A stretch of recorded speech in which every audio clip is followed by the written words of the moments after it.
Okay, so look over example 4.2 with the clear and preset with those same principles, except be able to do that with the toggle flip-flop and JK.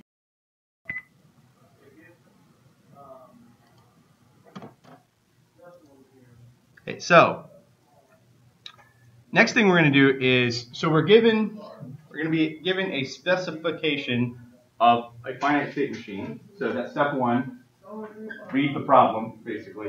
Step two, you're going to derive the states from the machine by first selecting a starting state. So we've been doing that so far by initializing a reset state, correct? So in our previous states, we've been going to say if it's 0, 0, 0, 0, then do this. Otherwise, we don't. Then you're going to create a state table based on the state diagram. This means that we're going to be comparing the specific input states and output states. If it's binary encoding, you do it in the binary method. If it's gray encoding, we do it in the gray coding method. And then we're going to be going over one hot encoding today. So it's based on the starting method. Step 4, you're going to minimize the states. And we're going to be discussing this towards the end of class today. The step-by-step of how you take a set of states. And so sometimes you might end up getting a finite state machine representation where you have your initial state, you go to 0, and go to S1, and go to S2 if it's 0 as well. And then these both states, they're both 1, they go here. Well, these are redundant, right? So what we're going to try to do is we're going to say, well, we don't even really need this one because these two are the exact same. And the way we know this is because we have the same initial start, and they both have the same follow state. So we're going to be going through this in order to try to reduce the number of states in our finite state machine, because there's 2 reasons. 1, this is additional hardware overhead. 2, you get confused. It's if 0, else if 0. After a while, if you're trying to put it in VHDL, it's not going to be acceptable. So, then you decide on the number of state variables needed to represent all states and perform the state assignment. So, when we're going to be discussing the difference between binary encoding, one hot encoding, and gray encoding. So if I have 8 states, how many variables would I need to represent in binary? 3, correct. And that's because we need. So we have a present state. We so often see current state. So you have 0, 0, 0 all the way through 1, 1, 1, right? And then you're going to have some sort of input. And then what's called next state. So let's say 0, 0, 0 goes to 0, 0, 1. And then if it's 0, 0, 0, if the input's 0, it goes to state 1. If it's 1, it goes to state 4. So that would be 1, 0, 0. So this would be our representation there. And then implement the final circuit. You can do that using various forms of flip-flops. So let's go through a basic example. And so this example 3 is using positive edge trigger D flip-flops, design a modulo 6 up counter using binary encoding. Show the state diagram, state table, and next state K-maps, and the final equations. So here's what's going on. Does anybody know what I mean by modulo 6?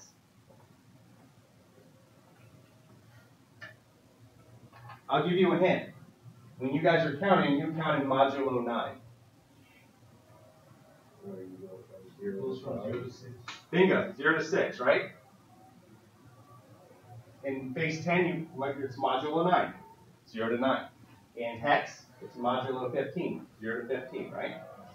So we're going to design a modulo 6 counter here.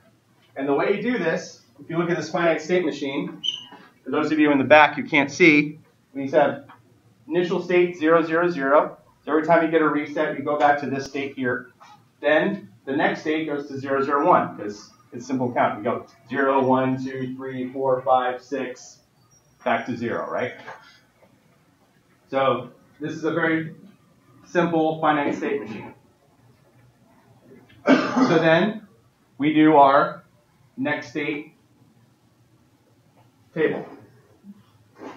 We have our initial state, which I call A, B, and C here. So 0, 0, 0, 1, 1, 0, 1, 1, 1, 0, 0, 1, 0, 1, 1, 1, 0. And that's it, because it's modulo 6. And then the next state from 0, 0, 0 is 0, 0, 1. From 0, 0, 1, it goes to 0, 1, 0. From 0, 1, 0 here, the current state goes to 0, 1, 1, and so forth. The difference is, in this last state, we have 1, 1, 0, which is a modulo 6. And it goes back to 0, 0, 0. So that's how we get our finite state machine. So then the next step is to develop next state K-maps. So here, since we have 3 variables in our next state, right, we want to come up with 3 K-maps. So here we have A, B, and C. So B and C are the horizontal in the K-map, A is vertical, and based on, so if we look in this A prime column here, it's 0, 0, 0, 1, 1, 1, 0. So then we have our 1, 1, values for 1 are BC is 0, 0, A is 1, BC is 0, 1, A is 1, and then BC is 1, 1, and A is 0. Because when A is 0, the only time it's A prime is 1 is when these values are 1, 1. Oh, I'm sorry. Did you have a question? No. All right. So then, based on this, we can determine the next state equation. A B bar or AC or BC.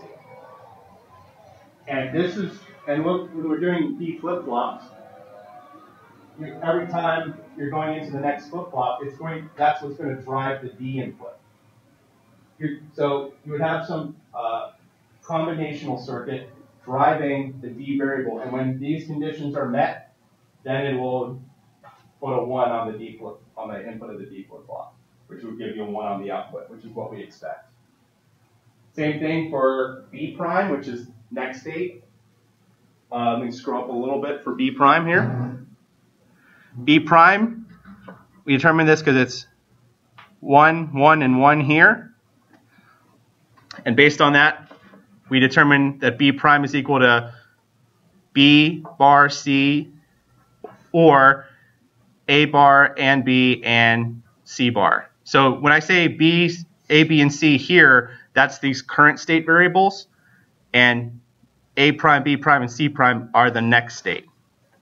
And then finally, C prime, we use these variables for 1, 1, and 1 here, and we determine that it's C bar and A bar or B bar.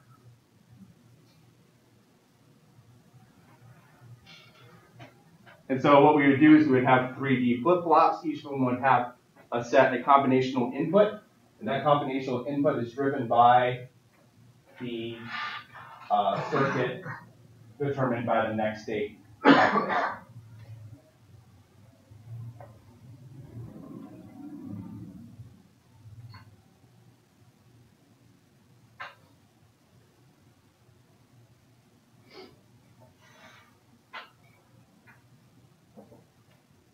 Now, if you were doing, let's say we're doing a modulo 7 up counter, right?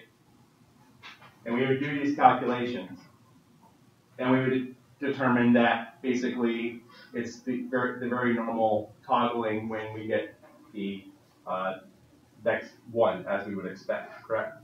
So we could just use 3 toggle flip-flops in series, governed by the same clock, and then it would be driven by the next toggle. So it would just be 0, 0, 0, 1, 1, 0, 1, 1. Now, to recall from earlier in the semester, what's the drawback to that approach?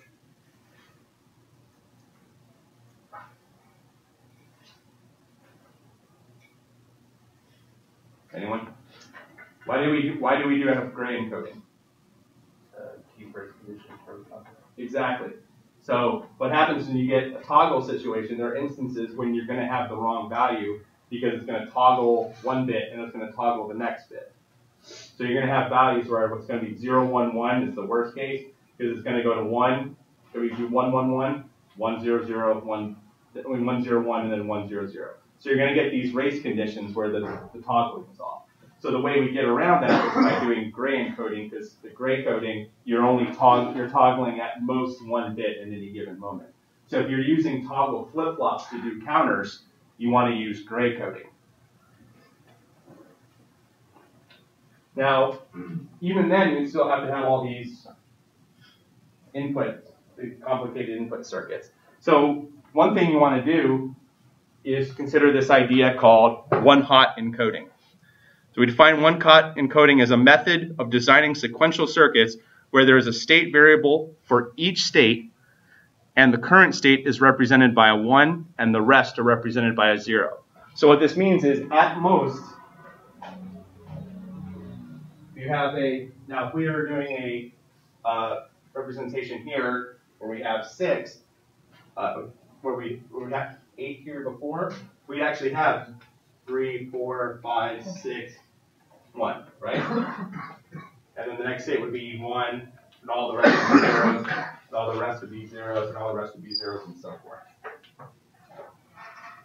So there would never be an instance where you use 0, 0, 1, 0, 0, 1, 0, or something like that, because it's one-hot encoding. This means there's 2 hot. So you could have undefined values. So if you're writing this in VHDL, and you're getting anything like that, the moment you get multiple inputs, there's an error, and you should throw the error.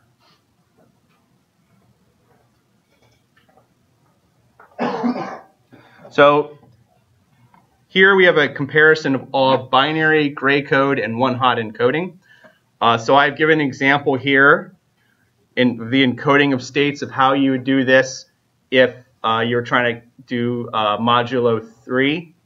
Here in binary, it just goes 0, 0, 0, 1, 1, 0, and 1, 1. This race condition where you have more than one changing, this is where it would occur. So for gray coding, we have 0, 0, 0, 1, 1, 1, and 1, 0. And for one-hot encoding, it would be 0, 0, 0, 1, 0, 0, 1, 0, 0, 1, 0, 0, and 1, 0, 0, 0. So you're basically using this to select a specific flip-flop. And as when we get into the example questions, you're going to see that doing a K-map is almost a waste of time because you're going to be able to actually pick out the equation very easy. Of course, there's pros and cons to everything. The number of flip-flops, for these two, you're going to need log base 2 of n. Now, before I go on, does anybody not know what I mean by log 2 of n? Okay. I don't know if you're raising your hand to humor me or because... No. Okay, so number of flip-flops, we'll call it f, equals log 2 of n. Do we have an eraser here? Yes, we do. Been hiding behind here. Okay, so I'm going to show you do another nuclear power school trick for you guys. So the whole idea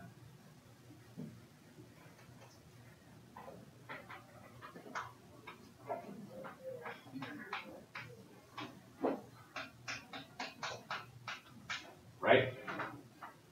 So here's what we mean. So let's say we have a n is equal to 8. So 8 is the number of states we need to represent, right? So log base 2 of 8, f, back and forth. Therefore, we're translating this to 2 to the f is equal to 8. So that's what this means. What power of 2 of f gives us 8? So you try to remember this. They call this the log crabs when I was in nuclear power school. So you kind of go around and like this, kind of like a crab, right? So it's grabbing. So 2 to the f power is equal to 8. And that's what we have here. So what is the value of that? 3. So that means if you're trying to get up to 8, you're going to need 3. Now here's a trick. Now here's an the tricky part. So let's say I was talking earlier about modulo 9 being what we count normally, right? So we wouldn't want, would we want to do something like this, where log 2 of 9? So you need to put, what value would you actually want to put in there?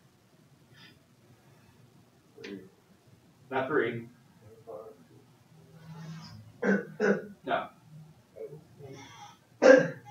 No, 8 doesn't, 8 would, if we do 8, it 16, right? The reason why is because you have 0, 1 for 1 bit, and then for 2, that's the second bit, and then 4, 8, and 16. So to represent anything between 8 and 16, you would need f is equal to 4. Anything after that, you would be 5, and so forth. So that's what we mean. For binary and gray code, we need log base 2 the n. So for here, log base 2, we would require 2 flip-flops. Now, for flip-flops for 1-hot encoding, you would require 4 bits, because you have to have one for every possible state, right? So there's pros and cons to each of these. So binary has low area. Now, gray code has that low area too, but you also have lower power and noise due to 1-bit switching. So if you have multiple bits switching at the same time, that means the circuit's doing more work, right? Therefore, it's going to consume a little more power. So binary has the lowest area, gray code has the lowest power, and 1-hot has the highest speed. Because you just go right to the one you want, and then you're done. Also, because of the fact that for FPGAs, which most of you will be working on, 1-hot encoding is the best because you use the various implementations. Since we can't actually code down to the AND gate, NOR gate level, we have to use the lookup tables. Recall that from section 2. Therefore, if you're coding on FPGA, you're coding onto an embedded system like a Vertex 5 board or a Xilinx board or an Altera board, 1-hot coding is the best way to go. So the disadvantages for binary: increased noise and power due to multiple switching, and it's slower. Since you don't want to have those race conditions, if you're trying to use binary coding, you actually have to slow down the clock. For gray coding, the next state logic F is multi-level. Therefore, you're kind of gaining back some of that power benefit, and you're going to have to still reduce the speed. And for 1-hot encoding, since you have to use a flip-flop for every single possible state, you're gaining a significant area overhead.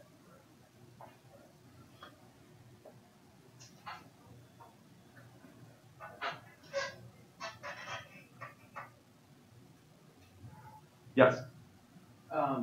Why do computers use binary if gray code or 1-hot would be better? Well, it depends on these pros and cons. Low area, right? If it has the smallest area, if you're area limited, for example, let's say you're designing electronic circuits for the space shuttle. Well, you only have a certain amount of area. It's not like you go, oh, we can just designate enough. No, everything has to be punched down. If you're doing an application-specific circuit for cars, area is important. If you're doing things for cell phones, you only have a certain amount of area, and it can only consume a certain amount of power. So, even if you're familiar with smart cards, where they have the little embedded chip inside your plastic, it has to. If you're doing that, the power that's powered by the card actually comes from the emanated values from the phone. So if you had to put a card next to that or from the device, the phone becomes the power source. So it has to be able to consume a significantly low amount of power. So all of that's actually a very good question because you have to consider trade-offs. If you're using an embedded system where power isn't exactly unlimited, in that case you have to hook it up to the computer, then that's a better case. So once you get, this is one thing to understand is that once you get to certain levels of computing, there's no one right answer, and that's why you kind of have to decide based on your application what you're going to do. So that's why I included this topical guide objective to kind of convey that point. So let's consider an example question. So now we have a modulo 6 counter with one hot encoding. So here's the finite state machine. Instead of 0, 0, 0, it's 1. Then it's 0, 0, 0, 1, 0. 0, 0, 0, 1, 0, 0 for state 3. State 4, 0, 0, 1, 0, 0, 0, 0. 0, 1, all zeros, and then 1, and then all zeros for the last state. Goes back to the initial state. So then, let me scroll up a little bit for the people in the back. When you draw the truth table, you're going to notice that S1 next state really only corresponds to S0. S2 next state only corresponds to S1, and so forth, right?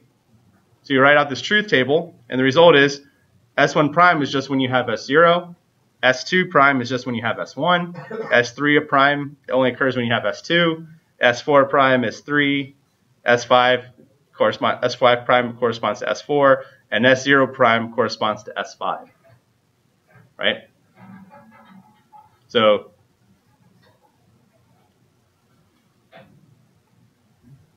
that makes sense? So here, I have your VHDL assignment where you're using a modulo, you're designing a modulo 9 up counter using binary encoding, and I'm sorry, I'll have to fix this. Using one hot encoding, don't include the binary encoding at the end. I'll fix that problem. So you see how this, even though you have higher area overhead, it becomes easier to synthesize on the FPGA, right? Because all it's going to do is just tie the next state to the previous state. And before, if we look at the previous problem where we had the binary encoding, we had to use the K-map designs to determine the input. Whereas for the next one, it's just tied to the previous state. And the reason why that is because it can be changed. Any of the flip-flops can be changed by multiple state transitions. And since it only occurs once, that's where we get our speed increase. Anytime you get these equations where the amount of logic you require is significantly less, that's where you get a better increase in speed. So, I'm sorry, before I move on, does anybody have any questions about one hot encoding, gray encoding, binary encoding?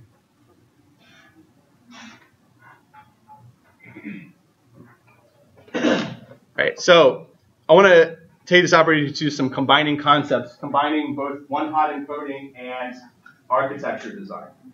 So we've talked briefly a little bit about these concepts of shift left logical and shift right logical. If we want to multiply or divide by a power of 2, instead of using the sign multiplication algorithm, which can take up to 2 times n plus 1 cycles, why don't we do the same thing in this one cycle? So we're going to use this concept called shift left logical and shift right logical. So this notation I have here, and we're going to be going into this a lot more in the rest of the section, is something called register transfer language representation. And if you look at the MIPS screen sheet, and I can give you an example. Sorry, I've modified this section to include C coding to give you some background. So you have the MIPS screen sheet, right? And so this is the first instruction, is an add instruction. So it gives you the format, which we'll discuss later. And then this is the register transfer level representation here. So what this means is that there's a register RS, register RT, and a destination register RD. And what it's implying is that it's adding these two and then putting them back into the register. And as you see, we'll go into that in more detail later.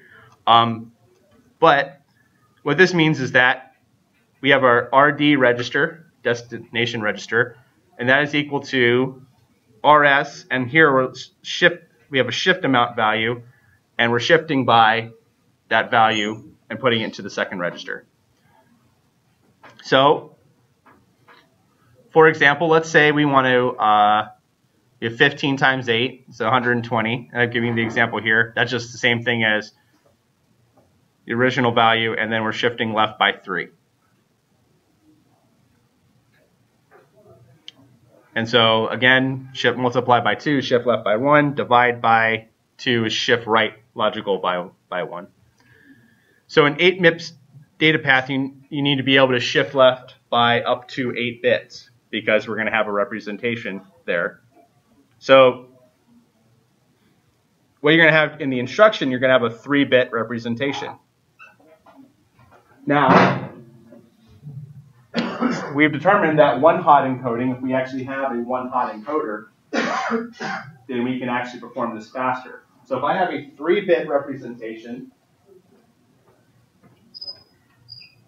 in, and I need to have some sort of 8-bit representation out where one of the values is 1, right? So you have 3 in and 8 out. What kind of logic structure do we want to use to do that? What's it? Yep, 3 to 8, right? And if you guys recall, you already have that. So now you can use this to do 1-hot encoding on your shift left logical. And so here's how we're going to do that. I've included some VHDL code. So I have a 4-bit input here, and you guys are going to do the 8-bit implementation.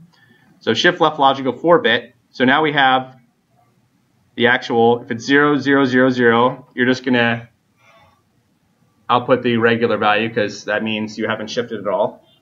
Otherwise, if you have it as 1, then you're going to tie A and 2 to those values. And then if you're shifting it by 1, that means you're going to have the least significant bit is 0. So 2 is going to be 1. You see it's shifting left, and shifting left. Otherwise, if it's 2, you're going to have 3 is 1, 2 is 0, 1 is just a 0 bit, 0, 0 bit. You see the pattern here? If it's shift left 3, A is 0, that means it's been shifted left 3, so now it corresponds to output of 3, and all the rest are zeros. If you shift left 4, that means the entire thing is 0. And otherwise, we're going to call it undefined because we shouldn't be getting unknown values out of the 1-hot. And so I've generated a test bench, so this is the stimulus process. And so this is the result.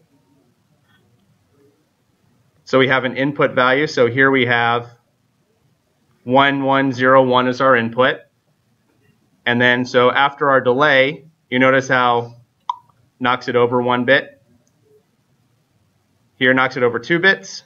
Here it knocks it over 3 bits. Here it knocks it over 4 bits.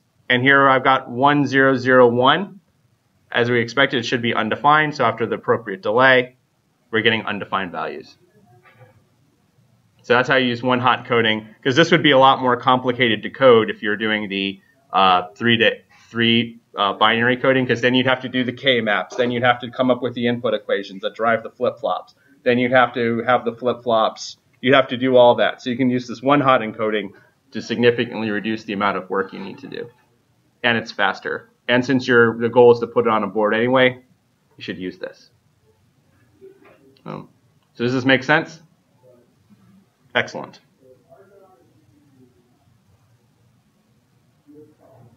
So, thought question. I have a 125 nanosecond delay here. Why do you think I did that? Why do you think I chose a 125 nanosecond delay? What else have you guys designed that has a 125 nanosecond delay?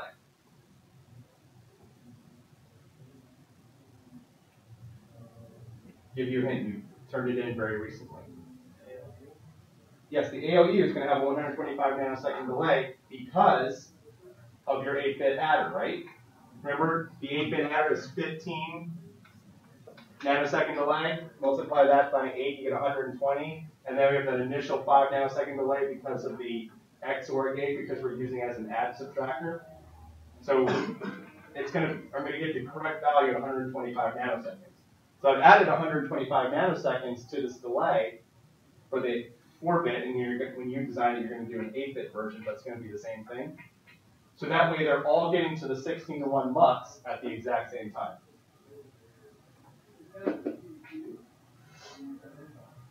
that's where timing becomes important. Second thought question. If the input to the ALU is a 3-bit shift amount, you guys have already answered that one. You guys have determined it's the 3 to 8.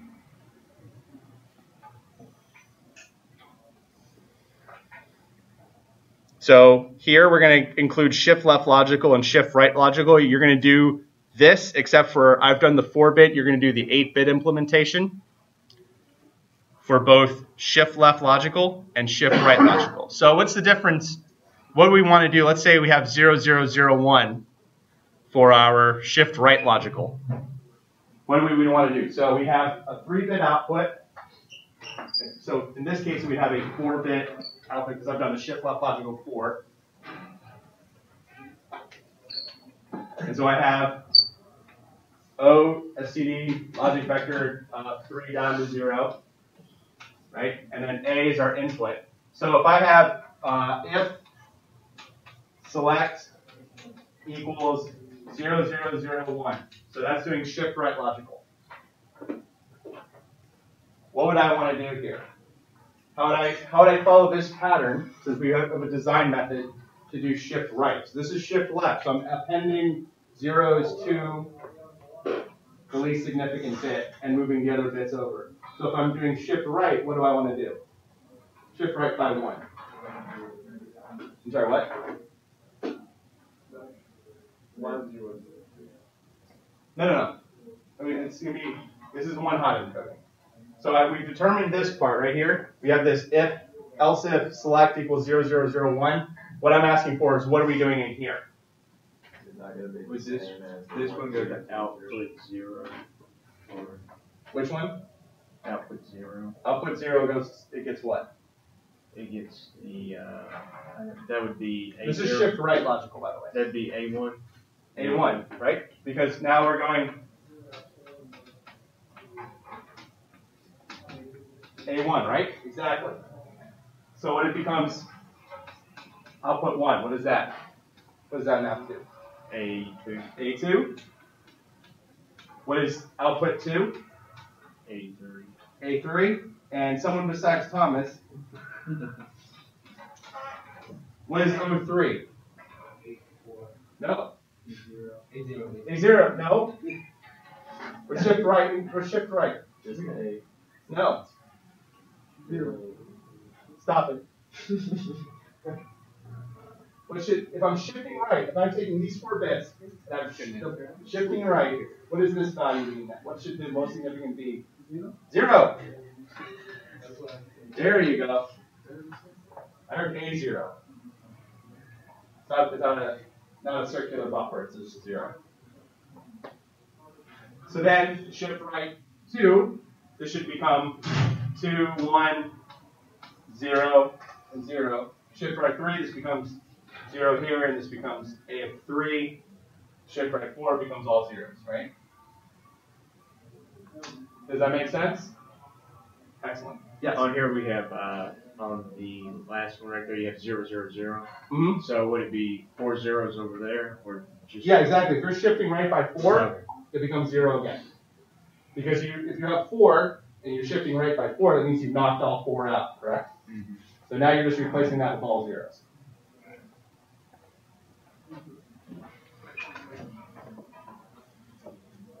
Okay, so we're going to combine some concepts here. Design a circuit that detects the sequence 1010, and so I've given you the finite state machine that does this. So once you go through 1010 here, it only produces a 1 when you've gone through that circuit. Otherwise, you get zeros here. And so what happens if you get to 0, you go 1 0, 1 0, 1. If you keep doing 1 0 1 0, it's going to detect the previous 2 and the next 2. So this is the finite state machine. So for A, we're going to write the binary encoding state table. We're going to draw the K-maps, and then we determine the input equations. Then for D and E, we're going to write the 1-hot encoding and then do the input equations for this. So since we have 3 states for binary, since we have 4 states, we're going to have 2 bits, log base 2 of n. And then it transitions to, when you have input is 0, it's going to stay here. When input is 1, it's going to go to S1. When input is 0, it's going to go to S2. When it's 1, it's going to stay here. When it's S2, when it's 1, it's going to go to S3. When it's S3, if it's 0, it's going to go here. We're going to output a 1. So we have a mealy machine here. So for the initial binary encoding, we're going to go 0, 0. When input is 0, when input is 0, it's going to go to, stays in the state. When it's 0 and it goes to 1, it goes to state 1. When it's 1, if it's 0, it goes to state 2. If it's 1, it goes to 1, it's going to stay. So 1, 0, 1, yeah, that's the pattern. And so forth. So this matches here. And so now we've determined, we use the K-maps. So this is, and next state 1 is this set of bits. Next state 0 is this set of bits. And then 0 applies to this. So next state 1 we find is, if it's current state 0 is equal 1, so there's no bar there, so it's don't care 1. Or in this case, as I've typed here, the notation I prefer is I bar and next state 0, or I, meaning when it's 1 here, we're going to get this one. So it becomes these two. So for next state 0, that's the least significant bit. You notice it's just, we do the K-map, you notice they're all the same. They only occur when I is equal to 1. So that becomes very easy. And then for the output, the only time it's true is if it's here, current state 1, 1, and I bar. So that should be I bar, not I.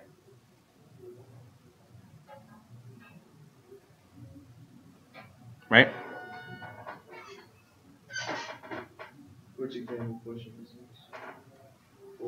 4.5, I believe. Yes, 4.5.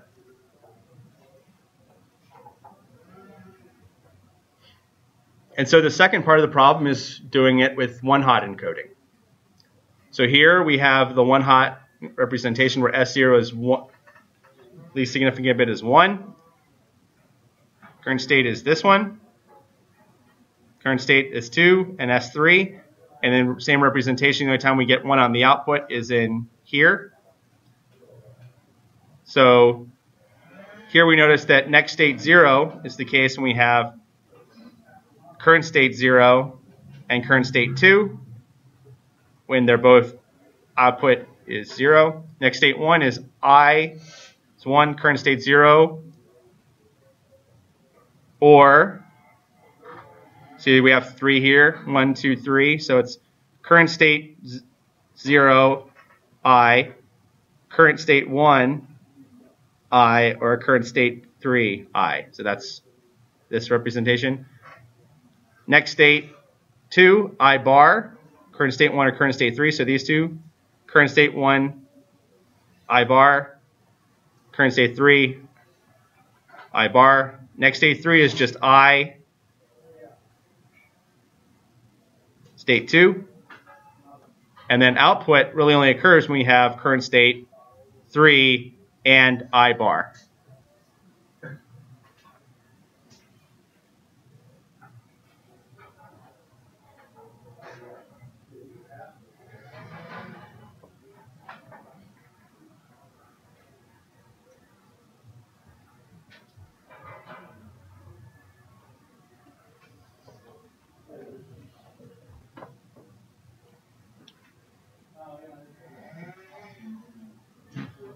Does anybody have any questions about this?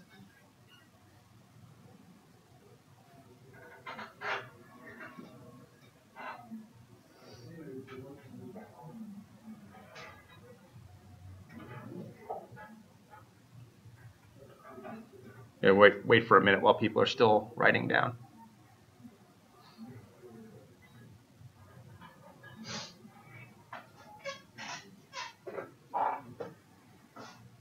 So while people are still writing down, I want to ask the question that's below here. So how do we, quote, minimize the states? I gave you a brief example earlier. So when we have instances where we have an initial state, and we have two subsequent states, two output states, that both have, we can determine this where they both have the same transition, right? And then what we're going to see as we go through this algorithm I'm about to present, we're going to check the next value and the next transition, right? So if they both end up, if we have two values that go to two states, and then they both go to another state here, this means that these are redundant states. And we can just go, we're going to get rid of that. So this is important. So we're going to show you how to, yes? So you're saying like if like n S0 and ns1 were the same equation? Yeah, so if we had, one of them out. exactly, so that's a very good example. So let's say we had an instance here where for some reason we had current state is 0, 0, 0, 1, 0, 0, and then it becomes 0, 0, 1, 0. And we had another case where 0, 0, 1, 0.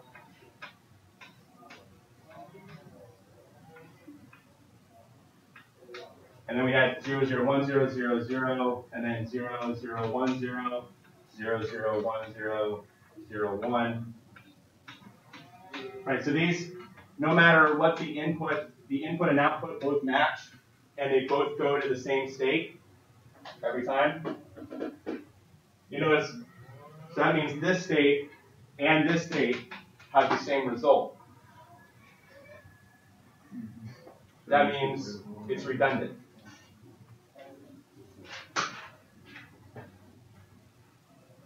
And we're going to sort of say, hey, since those are the same, we're going to combine those into one state. So here's the algorithm for doing that. Okay, well, before I do that, that's 4.17. So we're going to have two definitions so we can define what these same states are. We're going to define equivalent and state partitions. Two states, Si and Sj, are said to be equivalent if and only if, for every possible input sequence, the same output sequence will be produced, regardless of whether Si or Sj is the initial state. I just showed you an example on the board of that. And so what happens is we would take these two and we would break it into something called a partition. And so we would say our partition is, these two are in the same partition since they are equivalent states. So we're going to formally define partition as, and look at the exact wording I have here, consisting of one or more blocks, where each block comprises a subset of states that may be equivalent. Now I say may here because as we go through the algorithm, we're going to be going through the loop until we can no longer break it down. And so until we get to the end of the algorithm, they might be equivalent. They're potentially equivalent because they've met one condition of the algorithm at that given moment. They may be equivalent, but the states in a given block are definitely not equivalent to states in other blocks. So we have broken down the blocks based on, we have some sort of tiebreaker that has already been met. So initially we start out as just one partition, and then we're going to break the partitions down. And so here's how we do that, 4.17. We break the partitions by different 1 or 0 outputs. Ignore that for a split second, because that's the next question. We break the partitions by successors. So when W is equal, it either stays or leaves the partition. So we're going to initially go, does it go to a 0, does it go to a 1? So that's our first thing. We break it down that way. Now, does it stay in the same partition, or does it go to the other partition? If it stays in the same partition, it just stays there. If it goes to another partition, it becomes yet another partition of its own. And you're going to see, like, for example, if we break it down, into zeros and ones, and then the ones we have, let's say B and C both go to 1, then B and C become their own new partition, whereas A and D would stay in the old partition. And we're going to keep going through that process until we can't break it down any further. And once it can't be broken down any further, those partitions are, all the states that are in the same partition are equivalent states. And so we're just going to make them into one state. since they all have the same input and output combinations. Does that make sense? Because we're about to go through an example, but if anybody has any questions, I'd be happy to answer them before we continue.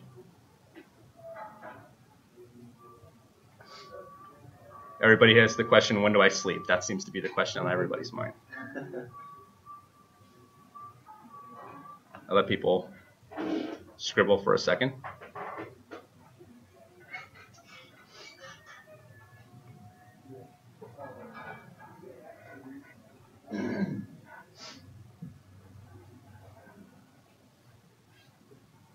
All right, so I'll move the partition algorithm up to the top here. So example 4.6 is we are given a state table. So here we have states A through G, and then we have next states. When it's 0, we go to this set of states, and when it's 1, we go to this set of states, and we have outputs. So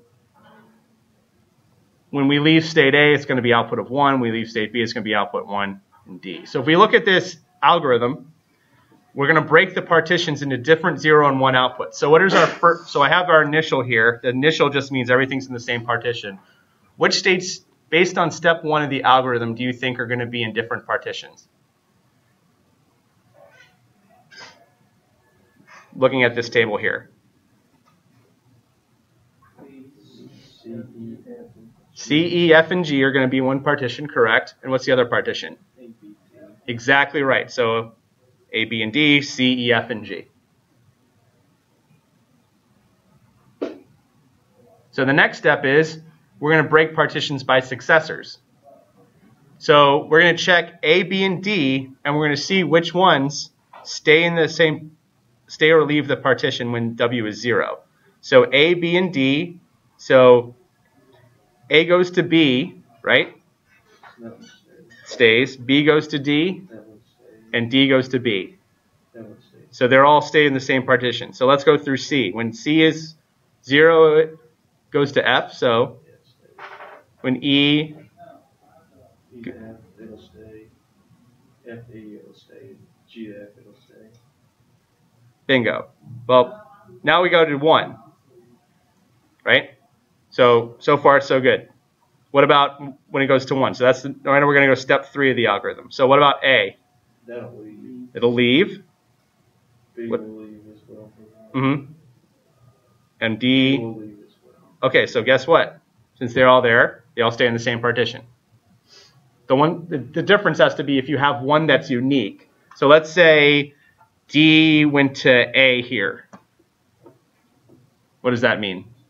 Then D would be in a partition on its own. Exactly right. D would become its own partition. So let's check.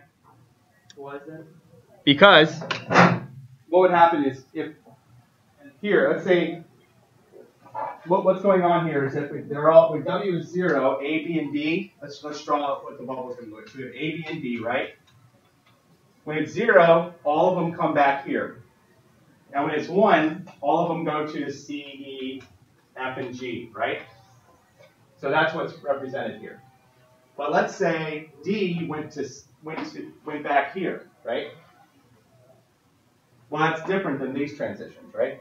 So then that we'd have to make D, right? So when it's 0, it goes here, and when it's 1, it stays by itself.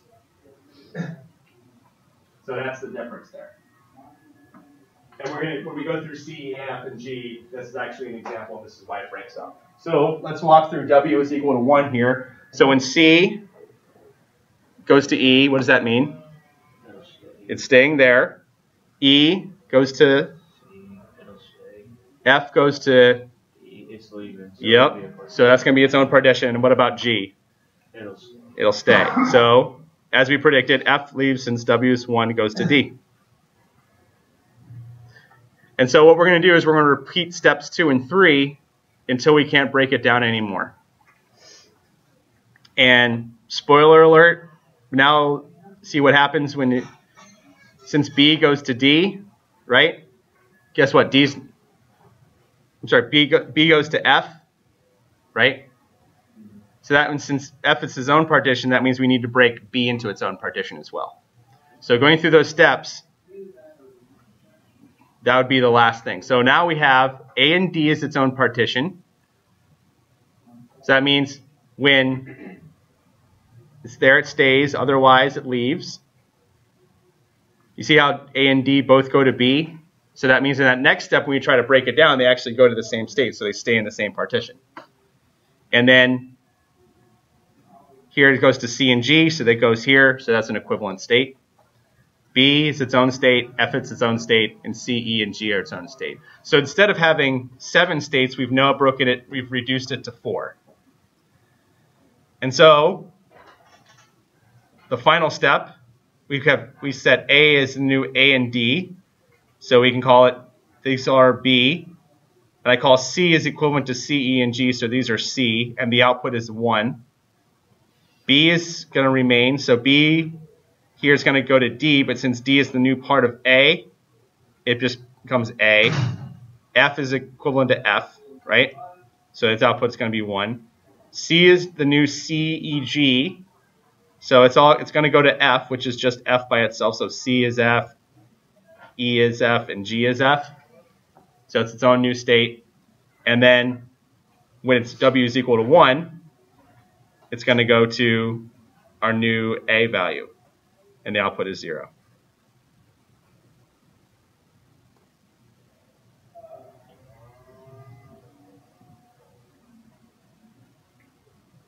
Okay, does everybody understand that concept? Because example 4.7 is going to be step 1, reduce states. Step 2, give me binary encoding. Step 3, give me one-hot encoding. And so example 4.7, this is a very good exam type question. Hint, hint, wink, wink, nudge, nudge.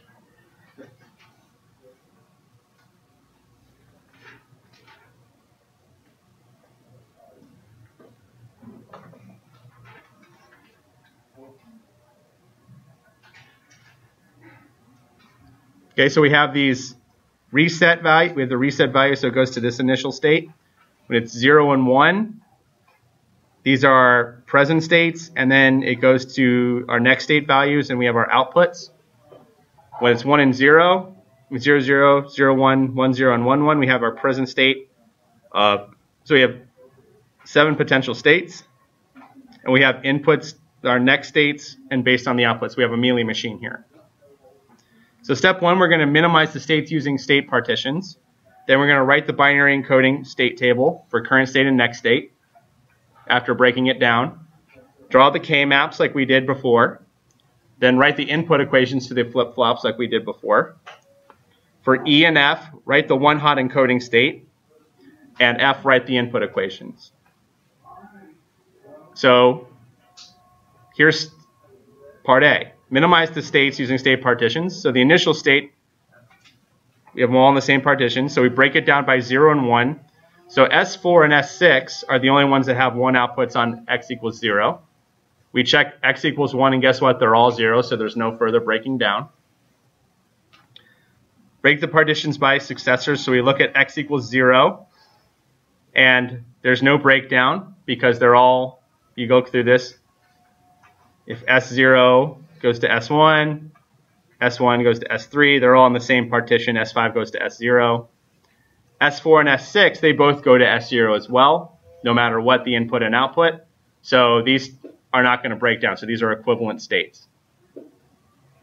And then break the partitions by successors. We notice that S1 and S2 here go to S4 and S6.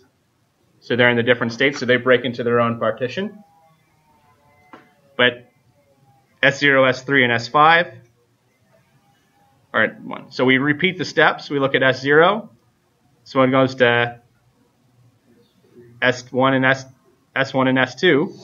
So it's different than S3 and S5 because you look at S3 and S5. They're both 0, 0s, right? So then it becomes broken into its own partition. And we do it by 1. We notice that it still goes to S2 and S6. So they're stay in the same partition. And to give you a hint, you're not going to go past this one repetition, the one on the exam. If you have to repeat again, you've done something wrong. Okay?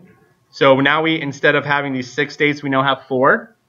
So I call them S0 is just the same as S0. I call S1 prime is equivalent to S1 and S2. S3 prime is equivalent to S3 and S5. And S4 prime is equivalent to S4 and S6. So going back to the original table, we compare the values here and then put that in there. So S0 is going to be the same thing as S1, S2, output is 0 and 0. For S1 prime, we look at S1 and S2 and we see the equivalent value. So for S1 and S3, we have S3 and S4. We notice that S3 and S4 are S3 and S4 prime here. So that becomes S3 and S4 prime. And this part's easy because all of these go to S0. And the difference is just the output. So S4 and S6 is the only one that has 1s on the outputs, right? And so that's how we break it down there. So I've included the new finite state machine based off this. So write the binary encoding table based off of this current state and next state. So when part B, you want to do this based on the reduced table. So now we have 4 tables. So we have 0, 0, 0, 1, 1, 0, and 1, 1. So I have current state and next state encoding. So this is the next state, and this is our output. So X corresponds to this value here. And then C and D draw the K-maps and write the equations. So let me put these both on the same screen. So based on what I call C, that's next state 1 and next state 0 if we want to correlate it to the previous problem. Next state 1 is only 1 here and here. So it becomes A bar X.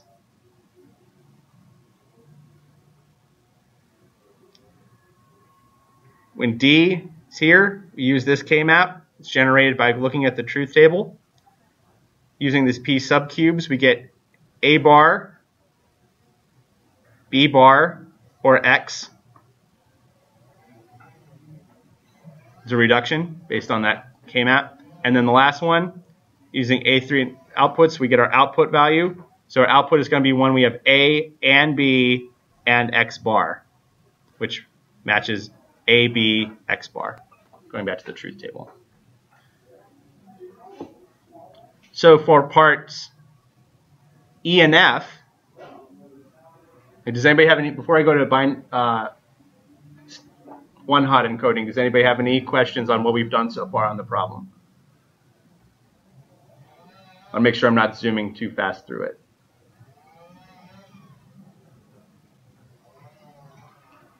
Okay. So for E, here's the one-hot encoding truth table. So it's 0 and 1. So state 0 is state 1, state 2, and state 3. Based on X being 0 or 1, it's going to go to a specific state. We can already predict the S0 prime is going to be S2 or S3. S1 prime is going to be S0. S2 prime is going to be S1 X bar. And state 3 prime is going to be S1 X.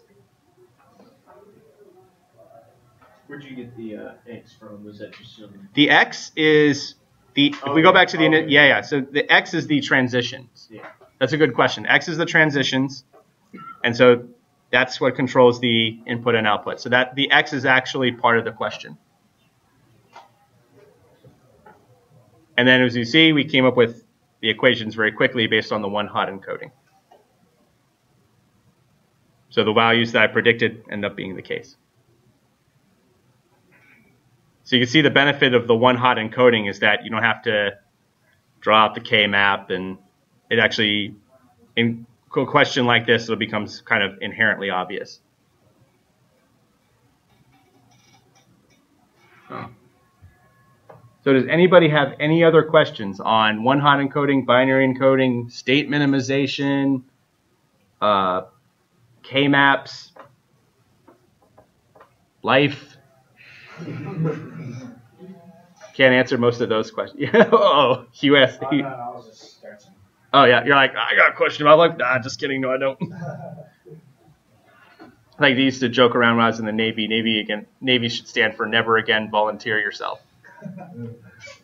So that, yeah, I'm gonna watch it. Yep. So, okay. So this is where section 4 was initially going to end. And the rest of the stuff that's in section 4 was originally going to be in section 6.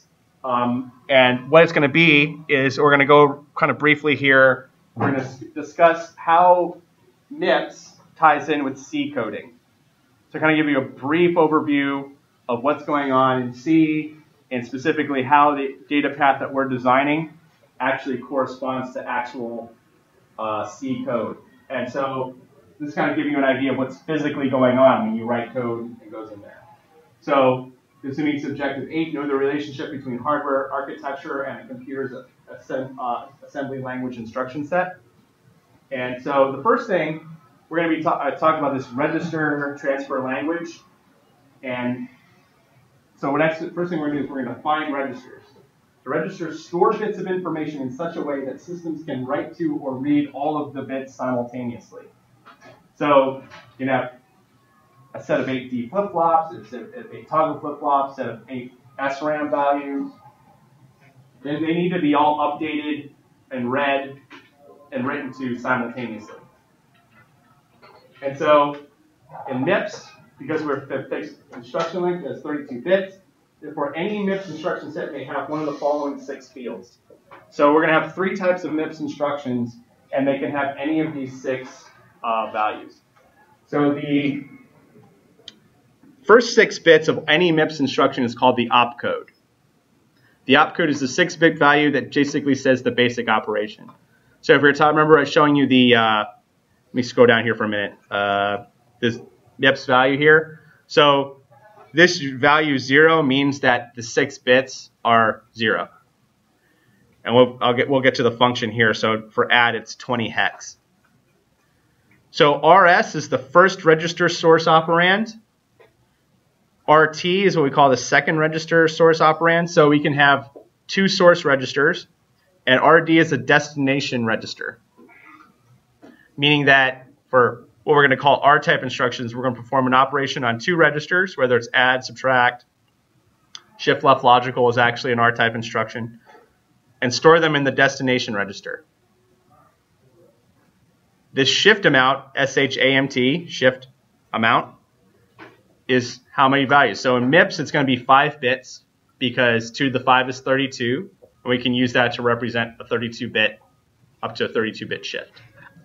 And then the function selects the specific variant on the opcode. So if you recall earlier in the course, I described how add and subtract have the same opcode, and the difference is in the function, whereas add is 20 hex in the function and subtract is 22 hex. And the reason why that is because we use the function value to go to what's known as the ALU control to actually determine which one is which. And so whenever you have, we have these 3 instruction types, registers, register R-type instruction, immediate I-type instruction, and jump are called J-type instructions. So registers are used to make an operation on 2 register values, in this case RS and RT, and store the result in the 3rd register. So here's RD. So you can expect 4.20 to be on the exam. State the 3 types of MIPS instructions, describe their operation, and draw their instruction representation. So immediate types used for data transfer. So that's branch equivalent, branch not equal. We'll get into that later. So for example, if we had branch equivalent, we'd compare and see if these 2 are equal, RSRT, and then jump and then branch the number of instructions represented here in the immediate value. Add immediate, remember if add B equals A plus 5, we'd have A here as their source register. We would add 5, that value would be here, and then T would be stored here. That would be B. And so jump, we have just one opcode and then the actual address we're jumping to. So if we're in a loop, or if we're in a function, at the end of the loop, we want to jump back to the initial instruction. If we're in a function, we want to jump back to main. So that would be that would be called the return address.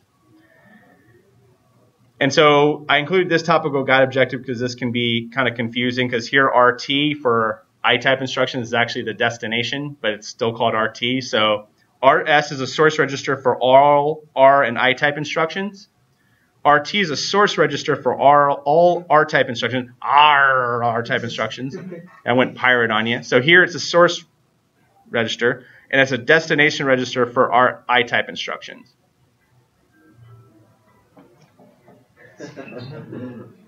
Okay, so RD is a destination register for all R-type instructions. And so, yeah, we'll cover this really quick, and then we'll have something I want to talk to you guys about really quick. So there's 32 registers in MIPS data path. So the 0 register stores all the constant value 0. This is called an assembler temporary. So the assembler values, it uses this to be able to store temporary values, or something that's done that you don't code, but is done to link values. Value function for function results. So let's say I want to have an integer returned, be v0 and v1. So A0 through A3 are numbers 4 through 7. They represent function arguments. T0 through T7, we're going to be going this in the next class. We're discussing temporary registers. S0 through S7 are what are known as saved temporaries. That means these are actual saved values. So anything you have as a variable, A, B, C, base pointer to an array, will be saved in S3 through S7. We have 2 more temporary registers, 24 and 25. K0 and K1, we're not going to get into particularly what's done here until section 8, but they're reserved for the OS kernel. That's basically where you're going to be storing values if you have errors, exceptions, overflow. It's going to be storing the locations of where your instruction screwed up and what happened. You have global pointer, stack pointer, frame pointer, and the return address. So your homework assignment is going to be 4.13 through 4.22 for TGOs, and it's going to be example questions, was it 4.1 through 4.6? Did we do 4.1 today, or where do we stop? So 4.2 through 4.6? 4.2 was on the last one. Oh yeah, 4.3 through 4.6. So it's going to be 4.13 through 4.12. 4.12, right? It's going to be